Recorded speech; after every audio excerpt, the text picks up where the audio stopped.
और दोस्तों कैसे रहे आप सभी लोग। मैं आप सभी को वेलकम करता हूं आप सभी के favourite YouTube channel JR tutorials में। दोस्तों मेरा नाम है गौरव मुंद्रा और मैं आप सभी को बताता हूं एसपी ओसीएम एंड इकोनॉमिक्स। ठीक है, तो बच्चों कैसी चल रही है आप सभी की पढ़ाई। जितने भी मेरे प्यारे बच्चे जो है साइंस के, या अगर कोई छोटा बच्चा है, अगर आप बाई चांस इस वीडियो पे आ गए हो तो पहले तो आपका बहुत स्वागत है। लेकिन दोस्तों ये जो वीडियो है ना यार, ये है एसपी के सब्जेक्ट्स के बच्चों की, और वो भी यार कॉमर्स के बच्चों की, है ना। तो ये आपको तो मतलब कुछ काम नहीं आएगा, लेकिन एज अ नॉलेज पर्सपेक्टिव तो बहुत काम आने वाला है। लेकिन फिलहाल आपकी एक रिक्वेस्ट है, मतलब मेरी एक रिक्वेस्ट है आपके लिए, पता है क्या दोस्तों, इस वीडियो को जो है आपके सारे कॉमर्स के बच्चों के साथ शेयर कर दो और उनको बताओ भाई देख, मेरा तो फिलहाल पढ़ाई का समय नहीं, तेरा आ गया है, क्योंकि तेरा लेक्चर जो है वो अपलोड हो चुका है। ठीक है, तो आप शेयर नहीं कर रहे हो दोस्तों। आजकल ना आप लोग लाइक कर रहे हो, कुछ नाराज हो हमसे एक बार बताओ, है ना। काफी बच्चे वे, खैर ये जब मैं बोलता हूँ तो काफी ऐसे मैंने कमेंट्स देखे हैं कमेंट सेक्शन में कि नहीं सर आपसे क्यों नाराज होंगे, है ना, आप तो मतलब अच्छा पढ़ा रहे हो। अब वो तो बच्चे जो है वो शेयर नहीं कर रहे, तो अब उसमें आपकी क्या गलती, है ना। ठीक है, चलो बहुत अच्छा लगा ये सुन के। खैर मैं ये बोल रहा था अभी, आज हम क्या करने वाले हैं एसपी, और उसमें भी पता है कौन सा लेक्चर नंबर 2, कौन सा लेसन चल रहा है, लेसन नंबर भाई अपना 11 चल रहा है। और करस्पॉन्डेंस विद बैंक्स जो है हमने स्टार्ट कर दिया है। तो अगर कोई बच्चा है लेक्चर नंबर 1 नहीं देखा, जाके देख लो यार, बहुत छोटा सा लेक्चर तो नहीं, अराउंड 30 मिनट्स है। मैंने काफी एक बड़ा सा इंट्रोडक्शन दिया है इस लेसन का, लेकिन जो बहुत जरूरी है, सिर्फ ये कंसेप्ट हमें समझना है, इसके लिए हम आके पढ़े तो मतलब नहीं है ना यार। ये जो कंसेप्ट है एक बार का आप समझ के रखो, फिर लाइफ टाइम काम आएगा। उस हिसाब से मैंने लेसन नंबर के 11 के लेक्चर में वैसा सिखाया। लेकिन दोस्तों आज क्या हम करने वाले, आज जो होगा लेक्चर एकदम छोटा सा होगा, और इसके बाद लेक्चर नंबर 3 में ना यार दोस्तों, हम लेटर कैसे बनता है जब हम बैंक को ट्रांजेक्शन करें उनके साथ, वो हम सीखेंगे, जो कि एग्जाम के लिए बहुत इंपॉर्टेंट है। आज भी जो हम सीखने वाले दोस्तों, ये भी एग्जाम के लिए इंपॉर्टेंट है। तो इसमें से कभी कभार आ जाता है क्वेश्चन, या तो लेटर आता है या फिर कोई कंसेप्ट आता है, और कंसेप्ट जो है ये एकदम आसान है। ठीक है, और लेटर आ गया वो तो आसान है ही, क्योंकि आपको पता ही है 3 मार्क्स तो कैसे ग्रैप करना है ना। हमारा 3 मार्क रूल याद है कि नहीं, ऊपर का पार्ट नीचे का पार्ट सब कुछ याद कर लो, और जो पूछा है वो थोड़ा अपने मन से लिख दो, या फिर अगर वो आता है तो वो और अच्छी बात है, आराम से 4 मार्क्स मिलते हैं लेटर में। लेकिन देखिए लेक्चर नंबर 1 में दोस्तों हमने फंक्शंस तक की बात करी थी, बैंक क्या होता है वो जाना था, एकदम बेसिक सा डेफिनेशन। उसके बाद देखिए फंक्शंस में प्राइमरी फंक्शन होती है, सेकेंडरी फंक्शन होती है। प्राइमरी में 2 पार्ट थे, एक्सेप्टिंग डिपॉजिट, लेंडिंग मनी, जिसमें दोस्तों हमने एक्सेप्टिंग करना डिपॉजिट्स को, ये हमने जान लिया। आज क्या सीखने वाले सर, आज हम सीखने वाले हैं लेंडिंग मनी, है ना। बैंक का एक और काम है, वो डिपॉजिट्स तो एक्सेप्ट करती है और वही पैसे को आगे लेंड भी कर देती है। वो एग्जांपल याद है, लेकिन एकदम बढ़िया से एग्जांपल निकला था वो, एकदम तुरंत एकदम इमीडिएट था। बाकी देखिए लेंडिंग मनी जो है इसके 2 टाइप है, एक तो है लोन और एक है एडवांसेस। जो क्या होता है आज हम समझेंगे, बहुत ही ज्यादा चिंदी टॉपिक। उसके बाद सेकेंडरी फंक्शंस, और भी कुछ ऐसे मिसलेनियस फंक्शंस है जो बैंक जो है वो प्रोवाइड करती है, और ये डायरेक्ट क्वेश्चन एग्जाम में आता है। ठीक है, चलो भाई अब अपन स्टार्ट करते हैं लेंडिंग मनी से। ये प्राइमरी फंक्शंस का पार्ट है, प्राइमरी फंक्शंस का पार्ट है ये। ठीक है, लेंडिंग मनी, जिसमें है दोस्तों पहला है लोन।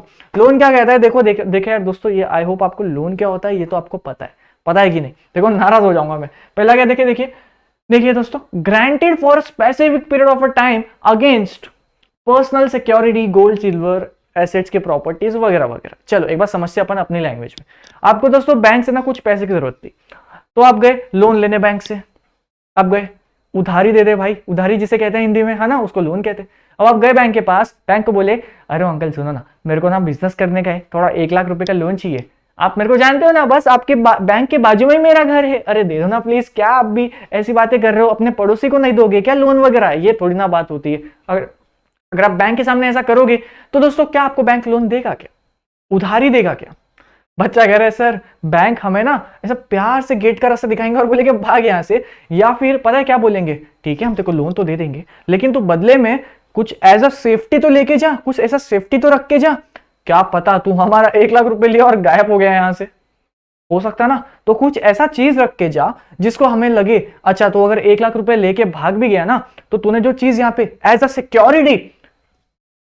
अ सिक्योरिटी जो यहाँ पे रखा है, अगर तो हमारे 1 लाख रुपए लेके भाग भी जाए ना, तो वो सिक्योरिटी से मैं रिकवर कर लूं, एटलीस्ट उतनी अमाउंट तक का कुछ रख के जा, है ना। इसे कहते हैं लोन। समझिए, अब रीड करो। Granted for a specific period of a time, तुझे कुछ समय के लिए मैं पैसे दूंगा। कब दूंगा, अगर तू कुछ अपना पर्सनल तेरा सामान ना, किसी बाजू का सामान मत ले आना, अरे ये तो मेरा दोस्त है सर, इसका चलेगा क्या प्रॉपर्टी लोन, उसको चाहिए कि तेरे को तो प्रॉपर्टी किसके लगेंगे, तेरे ना। तो पर्सनल सिक्योरिटी, ठीक है, पर्सनल सिक्योरिटीज लाइक सर कौन से प्रॉपर्टीज में वहां पे एज अ सेफ्टी रख सकता हूं, तो वो है दोस्तों गोल्ड आप रख सकते हो अपना, आप अपना सिल्वर रख सकते हो, आप अपने एसेट्स यानी कि आप अपना लैंड, बिल्डिंग, आपके पास जो भी प्रॉपर्टीज है वो कोई प्रॉपर्टी रख दो, उस प्रॉपर्टी के बदले जितनी भी उसकी वैल्यूएशन आएगी उसके अकॉर्डिंग हम आपको लोन दे देंगे। एकदम सिंपल, समझ में आ गया, आसान, एकदम बेसिक। चलो भाई, अब देखो टाइप्स ऑफ टर्म लोन। अब दोस्तों इसमें क्या है कि जो लोन है ना, इसके भी कुछ पीरियड होते हैं। लोन आपको कितने समय तक चाहिए, समझ रहे हो?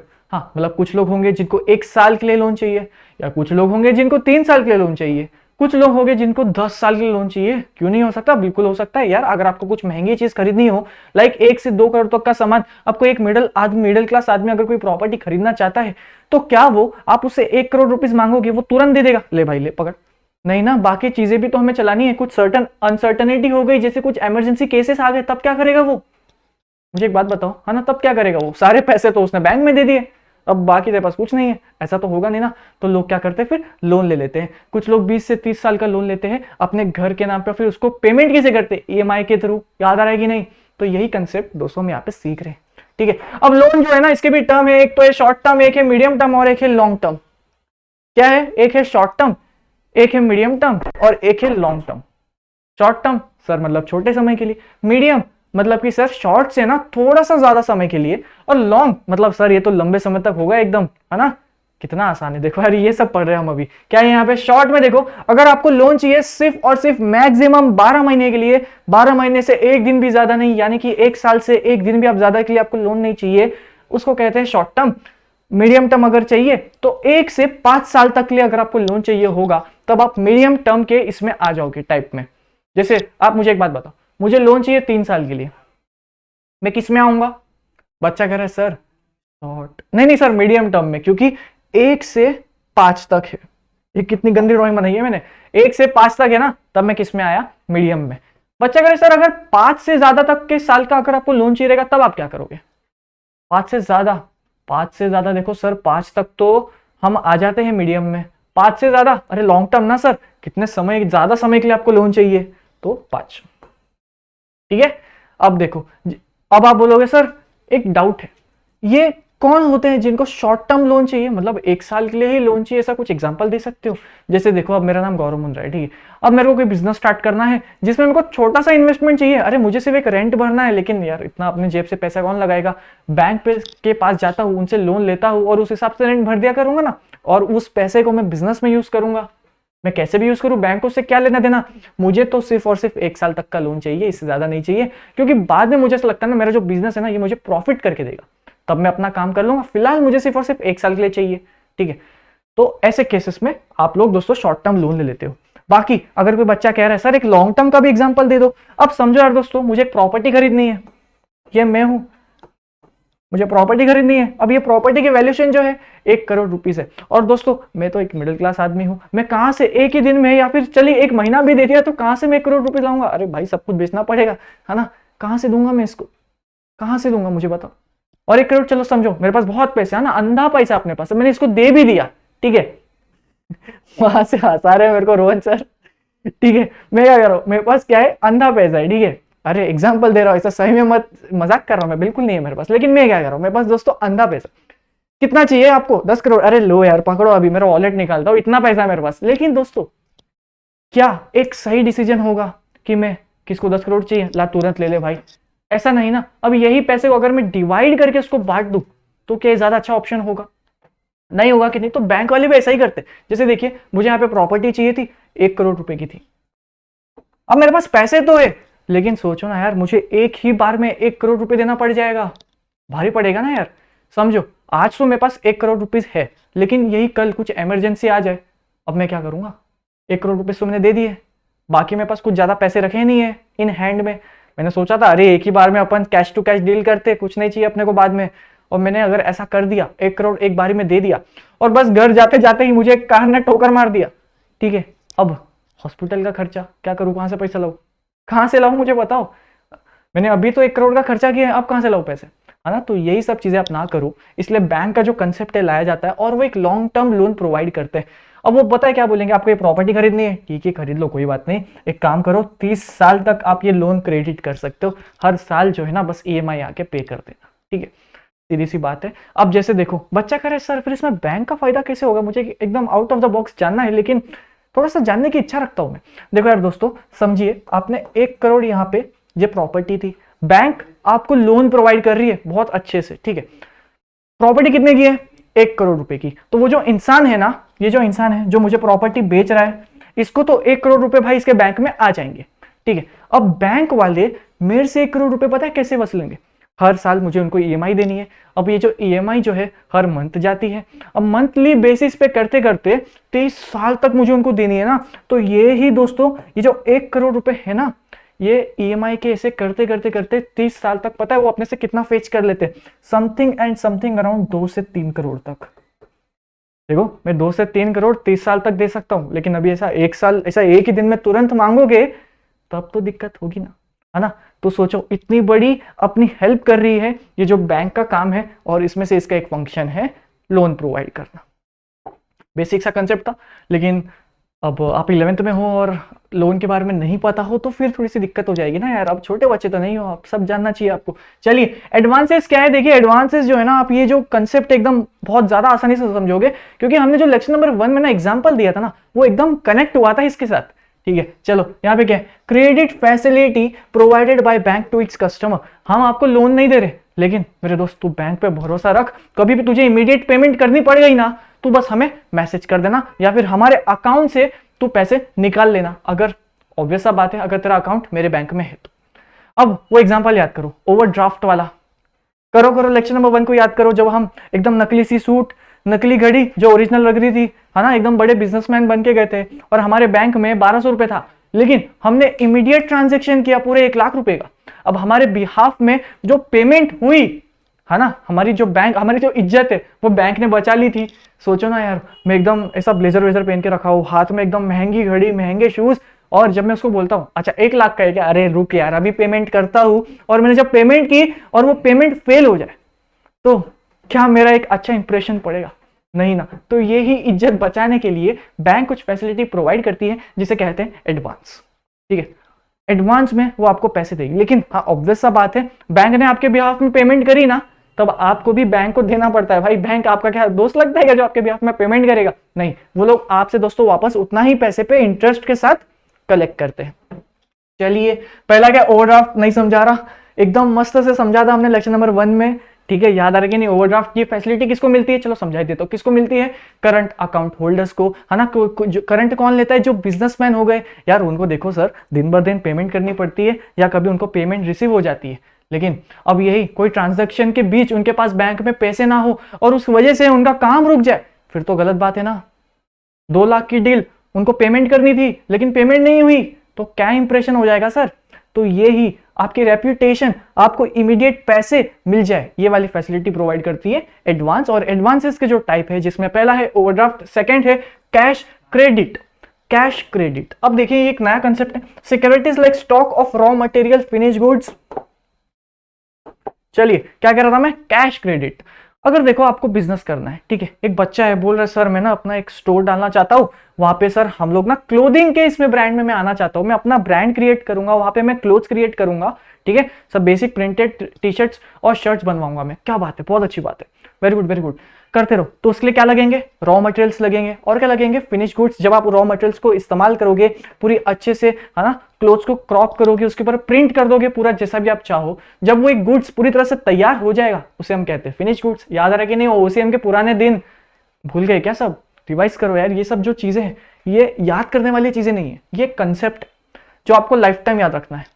लाइफ टाइम मतलब लाइफ टाइम, ठीक है। चलो, अब ये जो चीजें हैं ना, आपको रॉ मटेरियल्स चाहिए होंगे, अगर आपको कॉटन का कुछ कपड़ा बनाना है तो कॉटन लगेंगे, काफी तरह तरह के सिल्क वगैरह जैसे कपड़े लगेंगे जब आपको एक क्लोथिंग ब्रांड में आना है, ठीक है। लेकिन अब आपने बिजनेस सोच लिया, बाई चांस आपके पास पैसे नहीं है, तब क्या करें? बताओ मुझे, क्या करें? बच्चा करे सर लोन ले लो। देखो यार, लोन जो है वो भी एक वे है। सेकंड एक और वे है जो इन्हें बताया है, वो एक कैश क्रेडिट। अगर आपको दोस्तों बिजनेस पर्पस के लिए लोन वगैरह कुछ चाहिए ना, तो आप लोन मत लो, आप क्या लो? एडवांसेस। लोन क्या होता है यार, आपको उसमें ईएमआई पेमेंट करनी होती है ना, ईएमआई भी तो देना पड़ता है। ऐसा तो है नहीं आपको लोन ऐसे ही मिल जाएगा, ठीक है। नो कॉस्ट ईएमआई वाली सिस्टम जो है बैंक बड़े बड़े चीजों में नहीं देती, छोटे छोटे चीजों में मिल जाती है। और खैर ये जो है ना नो कॉस्ट ईएमआई, आपने सुना होगा आजकल, ये जो है ये बस जो बैंक्स वगैरह पता है क्यों करती है, इसका रीजन क्या है, ये चाहते हैं कि आप लोग उनके साथ थोड़ा सा इंटरेक्ट हो, आप जानो अरे भाई ये पता है ये बैंक है, नो कॉस्ट ईएमआई पे गुड्स खरीदने का अपॉर्चुनिटी देती है। तो ये क्या है, बैंक जो है ना अपने कस्टमर्स को बढ़ा रही है, एक तरह से मार्केटिंग स्किल है ये, ठीक है। चलो अब क्या, आपको रॉ मटेरियल्स परचेस करने हैं, समझो एक दिन आपने 1000 रुपए के रॉ मटेरियल्स परचेस किए, नेक्स्ट डे आपने 1 लाख रुपए के परचेस कर दिए, अगले दिन आपने 2 लाख कर दिए। अब क्या होगा, क्या आपका जो परचेस था एकदम फिक्स था, अरे नहीं मेरे को तो दिन का 1000 ही रुपए के लगेंगे, उससे ज्यादा नहीं लगेंगे, है ना। तो ऐसा ना हो, आप क्या करते हो, एक बैंक के पास जाते हो, बैंक में बोलते हो भाई मेरा अकाउंट खुलवा दे, लेकिन कोई भी अकाउंट नहीं, सेविंग्स अकाउंट नहीं, करंट अकाउंट नहीं, मुझे पता है कौन सा अकाउंट खोलना है, कैश क्रेडिट अकाउंट। ये अकाउंट अगर आप खुलवाओगे तो अब जैसे ही आपको बिजनेस रिलेटेड कोई पेमेंट करनी होगी ना, अब वो अकाउंट से कर देना, आपको एडवांसेस लगेंगे तो आपको एडवांस मिल जाएंगे। मतलब कि अगर आपके उस कैश क्रेडिट अकाउंट में 2000 रुपए नहीं थे, पर आपने 2000 रुपए की पेमेंट कर दी, अब पेमेंट तो फेल हो जाएगी ना, लेकिन दोस्तों अगर आप कैश क्रेडिट से करोगे तब आपको वो पेमेंट 100% हो जाएगी। और अगर वो पैसे जो है आप आपके बिजनेस वाले चीजों में यूज करोगे, लाइक रॉ मटेरियल्स खरीदने को, फिनिश गुड्स खरीदने को, तब वो वहां पे पेमेंट के लिए यूज होता है। समझ गए, एकदम बेसिक, एकदम आसान, कोई दिक्कत नहीं। चलो भाई, बिल ऑफ एक्सचेंज कह रही है आपको अकाउंट्स के, इसमें आपने शायद सुन लिया होगा, ये शायद सीख भी लिया होगा, है ना। बहुत मस्त सा कंसेप्ट है, एग्जाम में आता है भाई, फुल 15 मार्क का क्वेश्चन आता है या 10 मार्क्स का क्वेश्चन आता है जब आप बीके का पेपर देते हो। चलो अब देखो, ये जो इंसान है इसका नाम है दोस्तों ए, और ये जो इंसान है इसका नाम है दोस्तों बी, ए एंड बी, समझ गया भाई। चलो अब ये क्या है, इसके पास ना दोस्तों ये जो ए है ना, इसके पास एक पेपर है, उस पेपर है उसको कहते हैं बिल। इस बिल में लिखा है कि B will pay A a sum of ₹10,000, और बी के पास भी पेपर एक, I will pay a sum of ₹10,000 to mister A, ठीक है। अब ये जो पेपर है, ऑब्वियस सब बात है, ये इसको पेमेंट कर रहा है, क्यों कर रहा है, कुछ डील हुआ होगा उनके बीच में, कुछ ट्रांजैक्शंस हुई होगी उनके बीच में, है ना। ऐसे तो कोई किसी को फ्री में पेमेंट नहीं करेगा, कुछ तो डिस्कशन हुआ होगा, कुछ तो बिजनेस रिलेटेड टॉक हुई होगी, तभी ही वो 10,000 की पेमेंट ये जो बी है ना, तभी ही तो ए को पेमेंट कर रहा है, फ्री में क्यों पैसे देगा, कुछ तो ट्रांजेक्शन हुआ होगा। अब दोस्तों जिस दिन पेमेंट की बारी आई ना, एक डेट भी होता है इसमें कि 10 दिन बाद आज से तेरे को पेमेंट कर दूंगा मैं।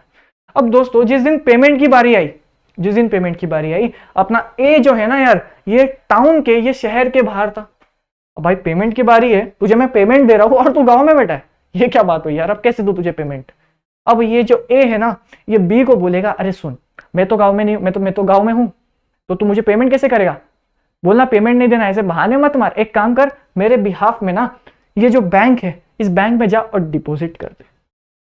अब ये जो बी है दोस्तों, ये जाएगा डिपॉजिट करने बैंक में, बोलेगा ये लो पैसे, ये मेरे अकाउंट में नहीं, ये आपको डालना है ए के अकाउंट में। इसे कहते हैं दोस्तों बिल ऑफ एक्सचेंज। इसने ऐसा क्यों किया, क्योंकि इनके बीच में एक ट्रांजेक्शन था, और ये ट्रांजेक्शन, इनका जो पेमेंट था ये बिल ऑफ एक्सचेंज के मूड में था, ठीक है, एकदम आसान। अब ये जो है ना बिल ऑफ एक्सचेंज, ये क्या है, ये इनका एक टाइप है जहां पे ये एडवांस वाली फैसिलिटी प्रोवाइड कर रहे हैं। अब देखो यार ये दोस्तों, यहाँ पे बैंक ने ना ए के बिहाफ में पेमेंट एक्सेप्ट कर ली।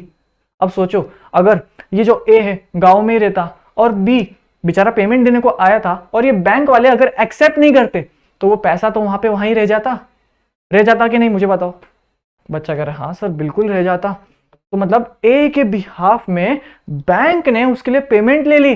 बैंक कितना अच्छा है रे तू, है ना। अब ये जो पेमेंट है बैंक क्या करती है, ए के अकाउंट में डाल देती है।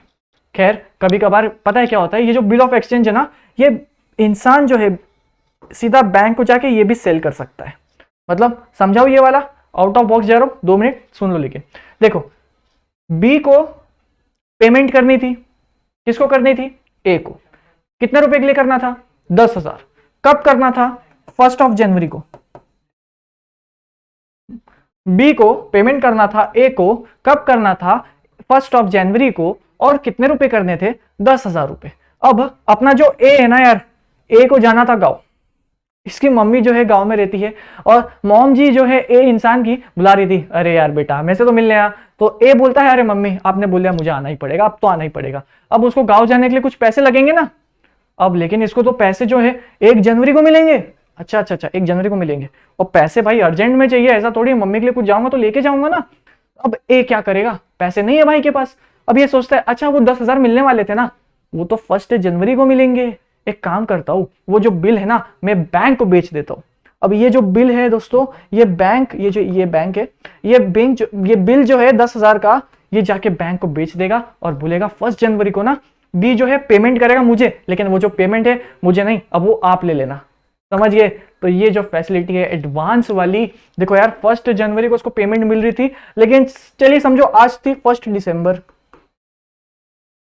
अब ऑब्वियस सा बात बोल रहा हूं, अब ऑब्वियस सा बात है, बैंक जो है इसको 10,000 रुपए दे देगा क्या? नहीं ना, कुछ अपना कमीशन लेगा, क्या पता 10,000 की जगह 9,000 ही दे। लेकिन भाई ए को तो दोस्तों एडवांस में पैसे चाहिए थे ना, क्योंकि उसको अपनी मॉम से मिलने जाना ऑब्वियसली, तो कुछ तो लेके जाएगा ना। और सोचो यार, ये जो फैसिलिटी है एडवांस वाली कैसे पॉसिबल हुई? बिल ऑफ एक्सचेंज की वजह से। तो ये क्या, ये एक टाइप है, टाइप किसका है? एडवांसेस का टाइप है। ठीक है, तो दोस्तों देखिए इससे के साथ अभी हमने क्या क्या कंप्लीट करा, यहाँ पे ध्यान लगाओ। हमने ये वाला पार्ट कंप्लीट कर लिया, लेंडिंग मनी वाला पार्ट कंप्लीट कर लिया, मतलब दोस्तों फंक्शंस में से हमने प्राइमरी फंक्शन समझ लिया। अब किसकी बारी है? अब है बारी दोस्तों सेकेंडरी फंक्शंस की, जो कि एग्जाम में आता है और ये एग्जाम के लिए बहुत इंपॉर्टेंट है और ये सबसे इजी है। मैंने क्या बोला? सबसे इजी। तो बच्चा कह रहा है अरे सर वेरी गुड, अब सिखाओ, आपने एकदम मस्त सी बात कर दी है सबसे इजी बोल के। एक बार बताओ सर, देखते हैं हम भी कितना इजी है ना। पता चला बहुत हार्ड है और आप हमें मामू बना रहे हो। नहीं नहीं यार, देखो यहाँ पे सेकेंडरी फंक्शंस, बैंक के सेकेंडरी फंक्शंस में 2 टाइप है। पहला कौन सा है? Agency functions. ठीक है सर। सेकंड कौन सा है? Utility function. एजेंसी मतलब पता है क्या? बैंक तुम्हारे बिहाफ में मिडलमैन बन रहा है, इसको कहते हैं एजेंट वाला काम, है ना। याद रखें, हमने सब समझ के रखा है, ये जो कंसेप्ट है हमने ये बहुत पहले ही क्लियर कर रखे हैं।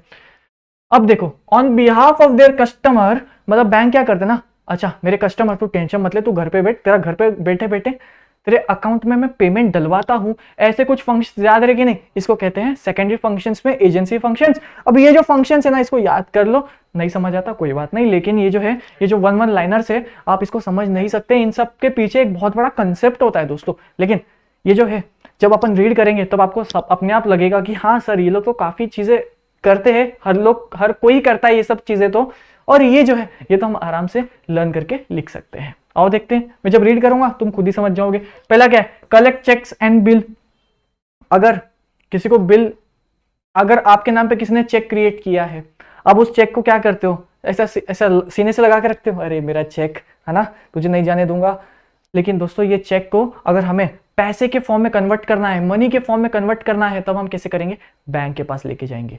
अब ये जो फंक्शन है ये हमें कौन प्रोवाइड कर रहा है? बैंक प्रोवाइड कर रहा है। कौन सा फंक्शन? एजेंसी वाला फंक्शन। था ना आसान।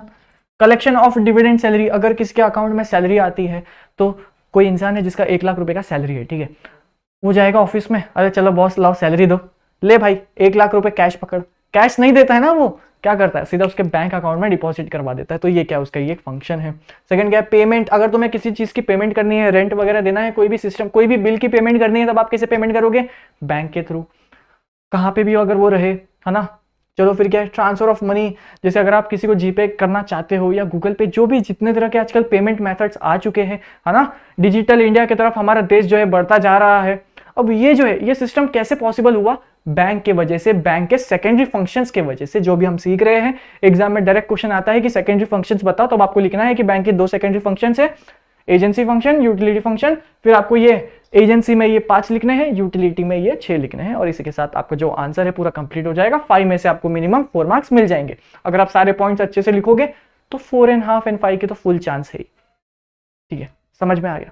चलो यहाँ पे क्या? परचेज। अगर आपको कुछ परचेज करना है तब आप पेमेंट वगैरह नहीं करते हो क्या? बस कैसे करते हो आप पेमेंट? बैंक के अकाउंट के थ्रू। अगर आपके अकाउंट में पैसे होंगे तब वो पैसे जाएंगे, फिर आप वो चीज खरीद सकोगे। अब ये क्या है? ये एक बैंक का फंक्शन है। चलिए भाई, यूटिलिटी फंक्शन, लॉकर की फैसिलिटी। याद करो, हमारे पास बहुत पैसे होते हैं जेब में, मेरे पास अंधा पैसा होता है, जेब से पैसे गिर रहे होते हैं। अब ये जो पैसे ना दोस्तों, कोई भी इसे चोरी कर सकता है। हमने ये लेक्चर नंबर 1 में सीखा था। तब मैं क्या करता हूँ? मैं जाके बैंक में आके पैसे डिपॉजिट कर देता हूँ, है ना। तो वो लोग मुझे क्या करते हैं? लॉकर वाली फैसिलिटी प्रोवाइड करते हैं।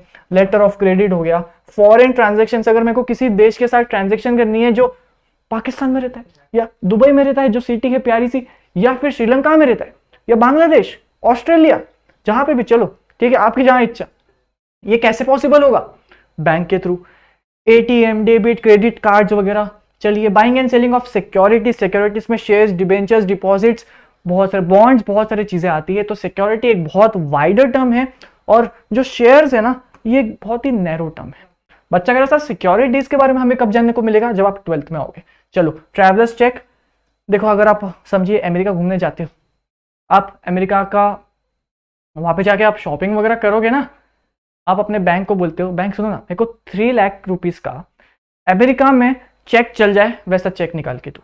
अब वो आपको 3 लाख रुपीज का चेक बना के देगा जो अमेरिका के बैंक्स में एक्सेप्ट हो जाए, ठीक है, उसको कहते हैं ट्रैवलर्स चेक। अमेरिका एक एग्जांपल है, आप जहां पे भी देश में घूमना चाहते हो उस जगह का आप ट्रैवलर्स चेक ले सकते हो। और बहुत सारे एग्जांपल्स, ठीक है, आपकी बुक में है काफी, जो भी आपको आसान लगे यहाँ पे आप लिख सकते हो, ठीक है। अब देखो यार दोस्तों, इसी के साथ हमने सारे बेसिक कंसेप्ट को कंप्लीट कर दिया है, पूरे बैंक रिलेटेड जो भी था उनका फंक्शंस हो गया, क्या रूल्स एंड रिस्पॉन्सिबिलिटी, क्या डेफिनेशन थी, सब समझ ली। अब लेक्चर नंबर 3 में हम पता है क्या सीखेंगे कि एक कंपनी सेक्रेटरी कंपनी के बिहाफ में बैंक्स के साथ कैसे कम्युनिकेट करेगा, उसका लेटर, ठीक है, पूरा आपने सुन लिया, उसका क्या, उसका लेटर। अब वो जो लेटर है डायरेक्ट एग्जाम में आ सकता है कि ये ड्राफ्ट करो ये लेटर, वो कौन से लेटर से, ये सभी तो आपको दोस्तों लेक्चर नंबर 3 में सीखने को मिलेगा। तो इसी के साथ लेक्चर नंबर 2 को अपन यहाँ पे एंड करते हैं।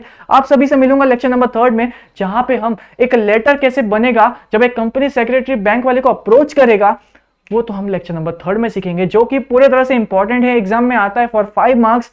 और लेटर कैसे लिखना है ये तो दोस्तों हमने लेसन नंबर 9, 10, 11 में सीखते आए हैं। अब 11 में तो हम सीखने वाले, ठीक है। अब इसके बाद तो फिर हमारा एक ही लेसन बचेगा और उसके बाद अपना जो एसपी का पोर्शन है ये भी एंड हो जाएगा।